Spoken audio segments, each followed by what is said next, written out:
Hello and welcome back to Thoughts Per Episode House of the Dragon Edition. Today we are talking Season 2, Episode 2, Rhaenyra the Cruel. Which is funny because I'm pretty sure in the episode the only affectation she's given by one of the small folk in King's Landing is Rhaenyra the Monstrous, but I might be wrong.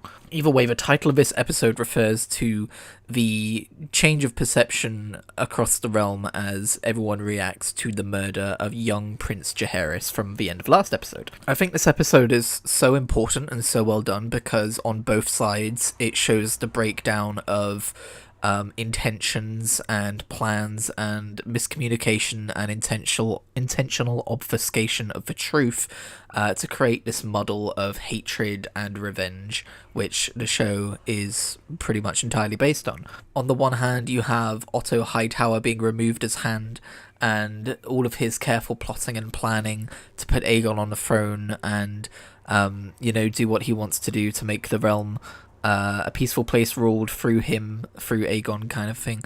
He gets removed as Hand, and Aegon reacts instead of thinking wisely, and everything kind of goes to shit. And then on the other hand, as we've already seen at the end of the last episode, but obviously the consequences of that in this episode, Daemon going out and interpreting Rhaenyra's wishes as he pleases, and it's left open to interpretation whether he said that they should go and kill Jaehaerys. I'm actually personally of the opinion that he didn't intend for the assassins to do that, but it's still his fault in the way that he worded what he wanted them to do. But yeah, just balls being dropped across the board, and we can see how this is continuing to escalate. So the episode opens pretty much directly after the end of a previous episode, and it shows nobles kind of being bullied or rounded up in the Red Keep as they're trying to investigate, find out whoever did this and assess the situation. And while the nobles aren't exactly small folk, I think this was filmed brilliantly because it really showcases just how at the whims of royalty with their Game of Thrones, etc., people are literally just pushed around this way and that. It doesn't matter what these people were doing, what they wanted, royalty needs to find out who did this, and therefore everyone is suddenly just a possession to be inspected, I guess. We then cut to Jaehaerys cutting up his father's kingdom literally with a sword as he's found out about Jaehaerys being murdered, and as we saw last episode, despite being a monster, Aegon is rather perversely capable of love when it comes to his own son, when it comes to his legacy, and so it's interesting to see how a monster reacts to the news of the only person in the whole world he loves being murdered, I guess. And we see him literally hacking at this carefully constructed diorama of the kingdom from his father's rule, which honestly was a little bit too on the nose for me. I know that Game of Thrones and A Song of Ice and Fire and House of the Dragon is flooded with imagery and symbolism and stuff, but I prefer it when I at least get to feel like I'm going, oh, I picked up on this here, as opposed to yeah, we get it, his rage and his fury is gonna tear the kingdom apart, thank you. Still, I think the overt nature of this scene makes sense for Aegon, and it was still a good scene. Now, one thing I didn't notice last episode was, when Blood and Cheese, the assassins, scooped the gold coins up as they were going past Aemon's apartments, I didn't realise, I'm pretty sure those gold coins were being used as markers on a map. So when Aemond and Kristen Cole were kind of doing their own plotting, and then Otto kind of noticed that they were doing this, he was like, hey, I've got plans going on, don't usurp my plans with your plans. I'm pretty sure they were using gold coins as the pieces on the board, and I love this because it means that as Aemond discovers that his apartments are where the killers entered through, and we'll see his guilt about that a little bit later on, which I also think is really interesting. We also get this imagery of the pieces on the what were pieces on the map to Aemond and Kristen were to the less informed and less intelligent small folk assassins just coins on a table to be swept up, and in sweeping them up and stealing those coins, they in turn affected the things that were occurring on that map. That's so cool. And the fact that Aemond then bends down and finds the one lone gold coin they missed swept under the table, I think that symbolizes Blood and Cheese as the people hidden underneath who came up and did the stabby. The piece on the board that they missed, the unpredictable rats in Valada. But yeah, I love how Aemond kind of like, when he enters his apartments, he kind of like stops, and he's very like, nothing shows on his face, nothing shows in his body language apart from wariness, and he's just surveying the differences between how things were that he left them versus how things are that he's found them. He's very like, you get the impression that he's like this coiled leopard. Like, most of him knows that the danger has passed, but like assessing the situation and figuring out what happened is important to him, and it's very well played by the actor. Sorry, did I say coiled leopard? Leopards famous for coiling before they strike. I guess it could work if you give it enough poetic license. I don't know. Anyway, moving on. We cut to Alicent and Otto's reaction, and Alicent, the way she kind of like, the way she cries, the way the actress portrays Alicent crying, it feels almost more like a panic attack than anything else. And the thing I really appreciated as well, the way this was written, her grief was less so necessarily about Jaehaerys and more for the loss that her daughter, Helena, is now going through. Obviously, it's partially, oh my god, what a horrible thing to happen to my grandson Jaehaerys, but it's more, oh my god, what a horrible thing my daughter is going through, if you know what I mean. I guess, like, in that way, it's a grandmother's grief. It's weird to think of Alicent as a grandmother, because she still seems quite young. Like, I guess mid-30s to be a grandmother, which I guess is what she is, but that's just... They marry him off young in that universe, don't they?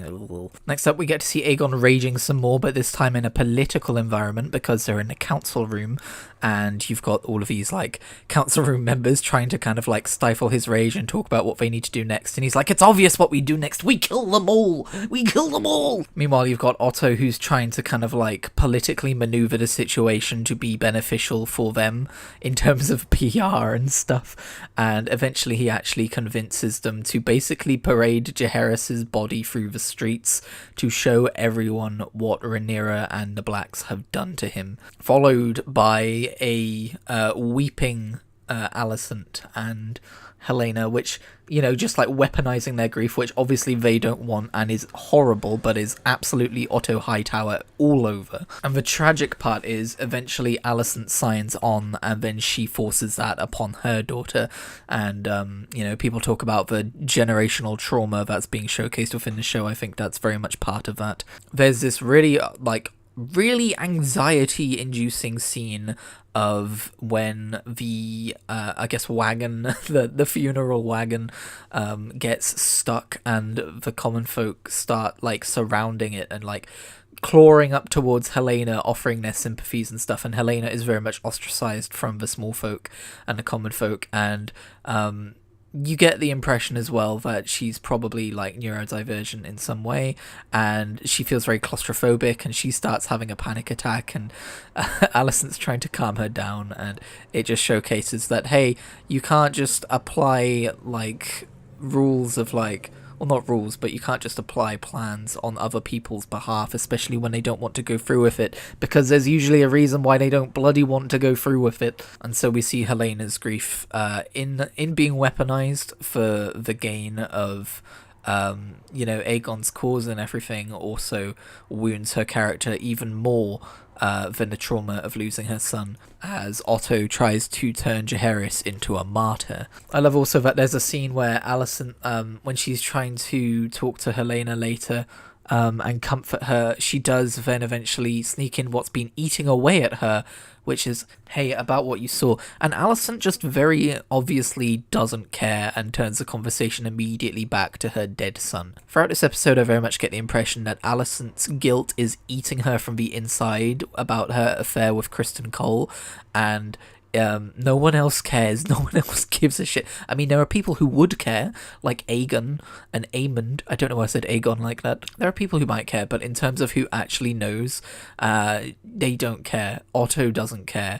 There's this brilliant scene later in the episode where when Otto is basically being exiled, Alicent starts to tell him, she says, I've sinned, and he's like, I don't want to hear it, and it's like very much him being like, yeah, I know what you're doing with Kristen Cole, and it doesn't matter, or at least it doesn't matter in terms of who you are as a person. In the way that you think it matters, it does not matter. Obviously, the reason it matters so much to Alicent, beyond just the fact that she's a woman of a faith, and she's committing what I guess in the eyes of a seven would be you know, adultery in a weird way. Even though her husband is dead, she's a widower, and these are like based on medieval times, and women don't have the luxury of moving on. One of the reasons Alicent's so guilty about her affair with Criston Cole is that she was so critical of Rhaenyra for having an affair with Criston Cole all the way back when. And also, I get the impression that she probably thinks, alongside Criston, that because Criston Cole was busy sleeping with her, that he wasn't able to stop this murder from taking place. So she, in some regard, has Jaehaerys' blood on her hands. And I think that's why this episode ends with Alicent literally physically assaulting Criston next time he shows up for some cunning linguistics, and then continuing to have her affair with him. It's a very self-destructive path she's on at this point. Again, no, I love the idea that besides the people who will inevitably end up caring when it's relevant, up until then, nobody cares. Alicent's so involved in what she's doing, and no one else really gives a shit. There's this great scene where they go down to start questioning the one assassin that they have captured. I don't know which one is blood and which one is cheese, because neither of them actually get named in the show. They get mentioned behind the scenes if you watch the making of YouTube videos that they do, but in the show they don't get mentioned. Maybe they think that the names blood and cheese are a little bit too camp, or maybe blood and cheese are names that are assigned to them after the fact, and so it would not make sense to call them that in the actual sequence of events that's taking place. But anyway, they've captured one of them, and so Larys walks in and he lays out his torture instruments, and the guy immediately starts talking, which I think is so realistic. I love how realistic that is, because that would be me in that scenario. I'd be like, okay, no, you don't have to do any of that. Let me tell you everything you want to torture me to learn. And then when he does, he's like, you're not gonna hurt me, are you? And Larys has a brilliant line where he's just like, no, but I cannot speak for his grace. And then fucking Aegon Targaryen walks in and starts bludgeoning him with a mace. Which, of course, is feeding into Aegon's lust for vengeance and his penchant for violence. He likes to solve situations through violence. So then we get the scene where Rhaenyra is just flummoxed by the fact that people are laying the assassination of Jaehaerys at her feet. She's like, what are you talking about? Why would I go and behead an innocent child? And I love this because it really continues to add layers of nuance to the conflict between Rhaenyra and Alicent that fuels this entire show. They're not outright doing terrible things to each other, these families. It's a lot more complicated than that. And as I've already mentioned, my theory is this does come down to mostly a miscommunication, where Daemon angrily is talking about killing Aemond, and when they say, and what if we can't find Aemond, it cuts away. Later on, we hear them say, he said a son for a son. I get the impression that what he might have said would be something along the lines of, you've got to get Aemond a son for a son, and so they're like justifying, oh, we can't get Aemond, so maybe he'll be okay if we kill another son. He did say a son for a son. Obviously, open to interpretation. That's my headcanon based on how Matt Smith acts this scene. He acts it very like, why are you laying this at my feet? I didn't do this either. I'm innocent. And you could argue that this is him manipulating Rhaenyra, but in the past he's always taken accountability for things that he's blamed for, even when he hasn't done them. So I think the fact that he defends himself here is actually very telling. And so, as I said, it all comes out into the open about like the mistrust that Rhaenyra has for Daemon, and the fact that she recognizes that partially, at least partially, Daemon is using her to achieve his own political ambitions. And I personally think that maybe since crowning Rhaenyra, he's let go of those ambitions and he's happy where he is. I mean, obviously there's some things where he talks about Rhaenyra shirks her duties as queen while she's grieving as a mother. I think those are frustrations he has still, because he always wanted to be a ruler and he has a picture of what a ruler should be. But I think for the most part he's happy to be her man. But Rhaenyra, I think, has cottoned on to the fact that at least initially in their relationship, Daemon was using her for political advantage. Like, there was probably some actual romance in there as well, but for, you know, like, for the, at least part of the driving force of hooking up with Rhaenyra was so that he could gain some power back from his brother. Sigmund Freud would have a fucking field day with this series, wouldn't he? But yeah, my read on this situation is that all of Daemon's pride and ego that got him to where he is today finally comes back to bite him in the ass in this scene, when Rhaenyra uses it to accuse him of this thing that, in my opinion, I do not think he's obviously partially to blame for it, but I do not think he is directly to blame for. I think Rhaenyra actually has a lot of a blame here that she sidesteps because she initially said, I want Daemon. She did set the sequence of dominoes in motion. So she definitely has some responsibility at her feet that she's ignoring here too. That's probably partially why she's so angry at Daemon, though, because on some level she knows that because of the actions he took on her authority, it is still her who's to blame for these things that she's horrified that she's being blamed for. She can't fathom that some level of her is as vengeful and violent as the people that she is opposing. Also, one thing while we're still talking about this I'd like to note is Daemon eventually does admit it was a mistake, and yet he still does not apologize. He will never cede an apology to anyone. And as far as the social media team like to go, oh, are you team black or are you team green? Obviously they're both awful. I think one of my videos from last season was I'm team nobody, I'm team burn them all or something. But in terms of which has the most sympathetic cause, or maybe who's acting more sympathetically, which house of bastards and assholes do you want to side with? I think I am Team Rhaenyra. And one of the things I love about this episode is that, I can't remember if I already said this at the top, but it's called Rhaenyra the Cruel, but most of the episode focuses on Aegon's misgivings and Aegon's cruelty. Because we then find out that Aegon, having got the information that one of the rat catchers was the accomplice, and he knows he will never be able to find out which rat catcher because he decided to bludgeon the man to death instead of torturing him. I guess for more information would be the pragmatic thing to do. Is torture ever pragmatic? In this universe, at least. He decides to hang every single rat catcher, which just immediately undermines all of the martyrdom with Jaehaerys and completely makes opening further wounds in Helena's grief pointless. And, there's also this wonderful scene on the stairs where Aegon and Helena pass each other, and you get the impression this is the first time they've seen each other since their son was murdered. And Aegon pauses looking at her and then just continues on because he does not know how to deal with emotions regarding his wife outside of get over here, we're going to breed a dynasty. And the tragic thing is Helena just nods to herself and continues onwards. It's like she's confirming to herself, yep, that's my husband, that's my brother, that's my king. We then get some scenes with Kristen Cole. We watch him watching them clean out Helena's apartment with the blood-stained sheets and all that, and you get the impression that he also feels some sense of guilt for sleeping with Allison instead of standing guard like he was supposed to be. And for half a heartbeat, you almost get the sense that he might, change his ways. But then he goes to Eric. Eric's the Team Green one, right? And he starts to cover for himself by shifting the blame to Eric, saying, where were you when Jaehaerys was murdered? Look at your white cloak. It's literally stained with mud. Does our oath mean so little to you? Our cloak is the embodiment of our oath, and you are letting it remain stained with mud. And he's just a massive hypocrite in the scene, basically, and eventually tells Sir Eric that he is to go to Dragonstone and assassinate Rhaenyra by taking on the guise of his traitorous twin brother. And he would have got away with it too if it wasn't for that meddling Mysaria. Because Rhaenyra's been, questioning Mysaria like, hey, who are you down in the prisons here? What's up? What's the deal for you? Oh, wait, I remember you. And eventually she grows a little sympathetic to her cause and decides to free her and says, go to Essos. As long as you leave the Seven Kingdoms, you're free to go, kind of thing. And it's Rhaenyra's, Rhaenyra the Cruel, as the episode title says. It's her, I guess, her forgiveness and her kindness and her altruism that saves her life at the end of this episode.